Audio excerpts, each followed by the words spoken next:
Salut, je suis Julien Morel, alias Jules. Je suis directeur artistique et graphiste et je suis en freelance depuis 5 ans. Mes clients sont français, européens ou américains et la plupart sont dans le secteur culturel. Je travaille aussi pour d'autres domaines comme par exemple la publicité, la communication d'entreprise, l'illustration éditoriale, le web design. J'ai fait de la musique dans un groupe de lycée avec lesquels on a fait plein de concerts et on a réussi à en vivre pendant 10 ans. Ensuite, quand le groupe a splitté, j'ai naturellement migré vers le graphisme. En fait, j'ai toujours aimé l'image, ça a donc été une suite assez logique. J'ai commencé par les pochettes de disques et puis ensuite la com d'événements culturels et le reste. Je travaille en freelance parce que ça m'apporte pas mal de liberté et ça me permet de bien évoluer professionnellement et personnellement. Le tout en gérant mon temps et en choisissant un peu les projets sur lesquels je travaille. Mon inspiration vient de choses assez diverses. Alors bien sûr, il y a le cinéma, l'art pictural, la musique, mais je puise aussi beaucoup l'inspiration dans les rencontres humaines ou dans ce que je vois dans la rue. J'aime les mélanges et les contrastes et j'essaye souvent de le faire transparaître dans mes visuels. En graphisme, les gens qui me font rêver sont nombreux, mais si je devais en citer quelques-uns, je citerais bien sûr David Carson ou des studios comme Grand People ou Non-Format. J'ai bossé comme sérigraphe et ça m'a donné l'amour des choses faites à la main. J'aime beaucoup cet esprit assez artisanal où il faut être un tout petit peu rusé pour fabriquer un visuel. J'adore le travail à l'ancienne, les caractères de plomb, l'encre, la linogravure, la trame, les vieux magazines, et puis devoir bricoler vraiment pour arriver à ses fins. En fait, j'essaye d'importer cet esprit-là un petit peu roots dans mes créations numériques, c'est peut-être ça ma marque de fabrique.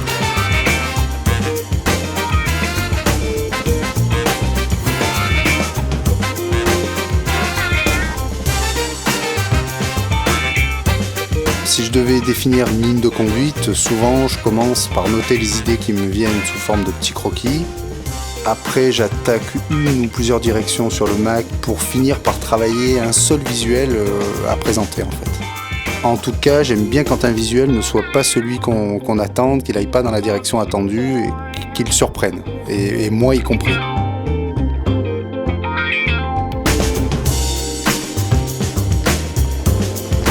Techniquement, je me sers de crayon gras, d'un scanner et d'un Mac. J'utilise Photoshop de manière assez simple, limite rudimentaire.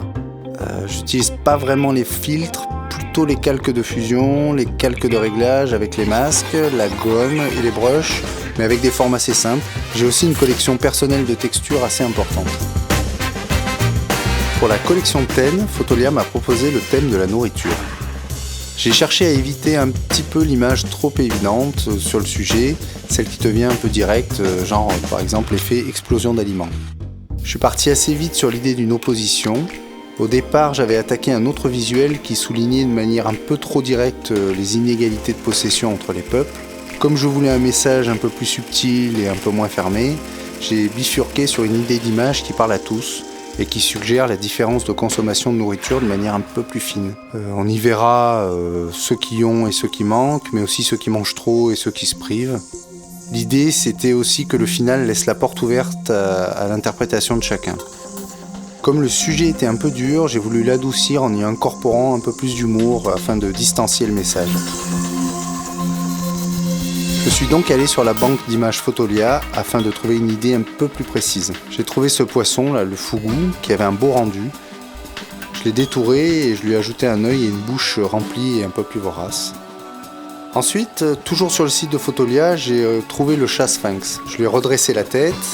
Je lui ai ensuite creusé un peu plus les côtes pour le rendre un peu plus maigre. Alors j'ai fait ça avec un calque de gris que j'ai passé en incrustation et sur lequel j'ai utilisé l'outil densité plus et densité moins. Après, je lui ai ajouté une langue pendante et je lui ai dessiné un filet de bave avec un brush de base très fin. J'ai ensuite fait un rendu très rapide avec des éléments afin de composer mon image en y incorporant l'idée du poisson qui trône sur une sorte de corne d'abondance d'aliments et du coup l'idée en fait de rendu nature morte flamande s'est imposée. Une fois que j'étais content de ma composition, je suis retourné sur la banque Fotolia pour trouver les images d'aliments à mettre sous le poisson.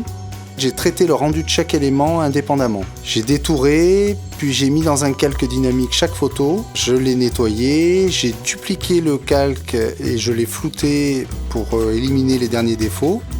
Ensuite, j'ai ajouté un calque de bruit en superposition. Et puis après, j'ai dessiné les ombres pour être raccord avec la lumière générale de la composition. Le fond a été fait à l'aide de textures que j'ai floutées afin de donner un léger effet de profondeur. J'ai créé les lettres du mot food avec l'effet 3D d'Illustrator. J'ai ajouté les motifs blancs dessinés aussi sous Illustrator afin de donner une dynamique à cette nature morte. Et enfin, j'ai appliqué des calques de réglage sur le général ainsi qu'une texture afin d'unifier tous les éléments et de bien obtenir l'effet peinture flamande que je cherchais. Ça faisait assez longtemps que je voulais essayer d'appliquer ce rendu peinture flamande justement à une image. Et je suis assez content d'avoir réussi à traiter ce style pictural classique de façon numérique. Pour les prochains mois, je vais réaliser la com de plusieurs manifestations culturelles. J'aimerais trouver le temps de me mettre à la 3D au motion. J'ai des web design et des pochettes de CD de commander aussi. Si je devais donner un conseil à un jeune graphiste en devenir, je lui dirais de s'accrocher, de travailler beaucoup et peut-être aussi de se nourrir de plein d'autres choses que simplement d'images qu'on peut trouver sur internet. Je remercie Fotolia de m'avoir choisi pour ce beau projet et je remercie Gang Corp, Amka et Omni de m'avoir suivi.